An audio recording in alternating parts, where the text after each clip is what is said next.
Are you guys ready for Halloween? Today I'll be doing this 3D spider look inspired by Sonya's face chart on Instagram, and I will link her post below so you can check out her face chart. I also have a step-by-step tutorial on how to create this kind of 3D spider on my blog, so check out the link in the description box below.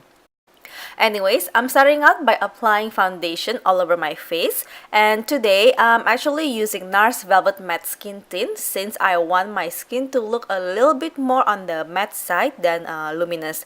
I feel like this look actually works better on a more matte skin to make the spider design really pop. Then of course, I'm applying concealer and setting everything with Laura Mercier translucent powder to make it last for a whole night.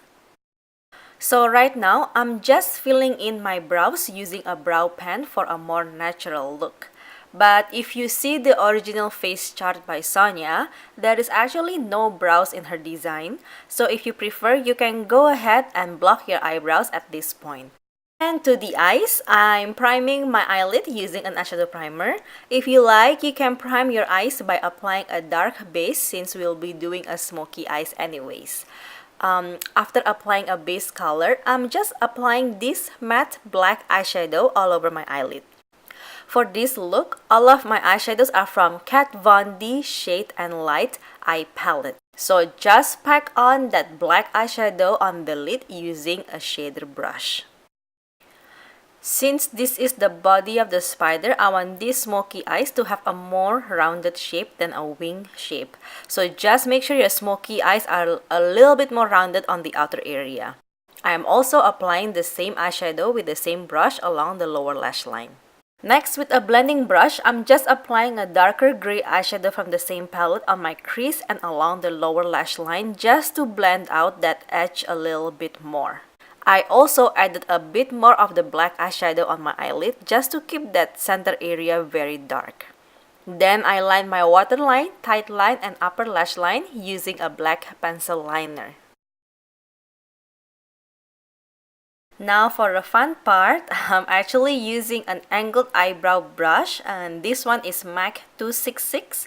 I'm using a mixture of black and gray eyeshadow to create an outline of the spider legs. If you aren't comfortable using black eyeshadow, you can always use just the gray one on its own since it's easier to remove the gray eyeshadow if you make a mistake. So all I'm doing right now is just outlining where I want the legs of the spider to be. There will be 4 legs on the upper area and 4 on the bottom part. I know that this is not anatomically correct since actual spider's legs are connected to the thorax. However, just for the purpose of this look, I'm doing it the way the face chart shows. I think it gives a pretty cool illusion to the face. Actually, I kind of forget to contour my face, so I'm just going to do that now before we move on to the lower part. For this contouring part, I wanted a stronger cheekbones and jawline, and that's why I'm pulling the contour color downwards. And you know, you don't really have to do it this way if you prefer a more feminine look. When you do it this way, it actually makes your face look a little bit more masculine. Anyways, moving on to the rest of the legs. Again, I'm just outlining where I want those legs to be with an eyeshadow first. It really makes it easier when you outline the legs first instead of going in with an eyeliner immediately. If you make any mistakes, just use a cotton bud to remove the line. Keep in mind when you're creating these legs that each leg is segmented into 3 different parts, and this will make it easier when you think of where you're gonna place these legs.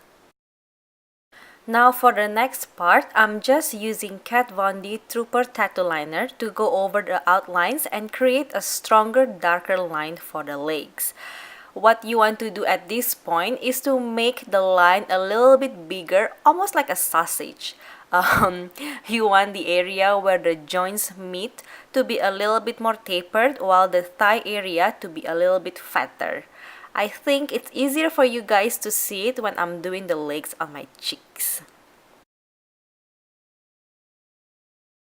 So the reason why I'm using a liquid liner is because I find that the Kat Von D Trooper Tattoo Liner actually lasts for the whole day. You can go ahead and use a face paint if you prefer, but those are usually water activated, and if you're going to be out for a whole night and you're gonna be dancing and stuff, you might have to think whether you're gonna start sweating and then your face paint is going to run off. I find that face paints don't last as long as liquid liners, so I really recommend using waterproof liquid liners instead. So as I have said earlier, just create this kind of sausage as the thigh part of the legs, and don't forget to fill it in all with the black liner.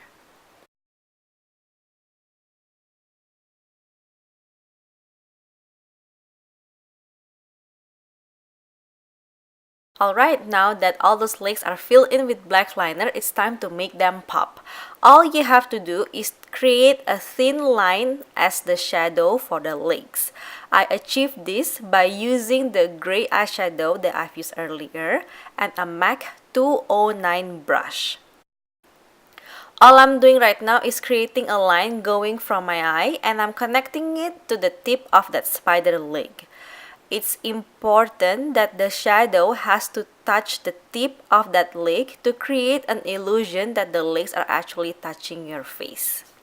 Once we are done with the shadows, we are going to highlight those joints with a white liquid liner. If the white liner is too bright and making it look cartoonish, just use whatever that's left in the angled brush we've used earlier and go over the white with it.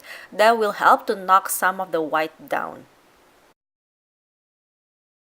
For the lips, you can choose to go with a black lipstick, but since I want some color on my face, I'm doing a dark red lip color.